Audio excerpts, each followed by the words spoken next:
How long, Lord? That's how Psalm 13 begins. How long will you forget me?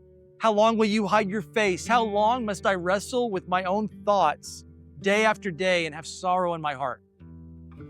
That's not just someone having a bad day.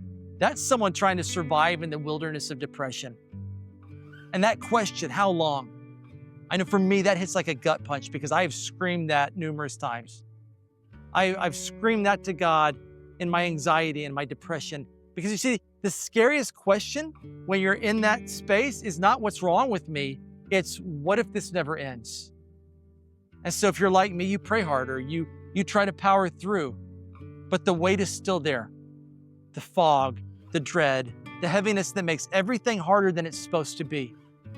And eventually, it's not just the pain that hurts, it's the fear that this is just the way that life's going to be from this point on. You wonder if God is tired of hearing your prayers because you've prayed out so much the same thing, help me. Let me tell you, He's not. When I was in that space, Lamentations 3:22, it became a lifeline for me. It says, because of the Lord's great love, we are not consumed, for His compassions never fail. You may feel like you're barely holding on, but you're still here, still breathing, still showing up, and that matters more than you think. Because check it, the next line says, your mercies, they are new every morning. Great is your faithfulness. God doesn't hand out strength for a lifetime. He gives it one day at a time. Not because He's holding back on you, but because He's inviting you to trust Him daily, just like He did with Israel in the wilderness, right? He didn't give them a month's supply of food. He gave them manna, just enough for one day at a time. And if they tried to hoard it or store it up, it rotted. Because the real miracle wasn't the bread. The miracle was learning to trust that God would show up again and again and be faithful. It was all about dependence, not abundance. That's what built their faith. And maybe that's what God is doing in you. If every day feels like survival, that doesn't mean you're doing something wrong. It means you're learning to live on daily bread. And you don't have to fake strength. You don't have to predict the future.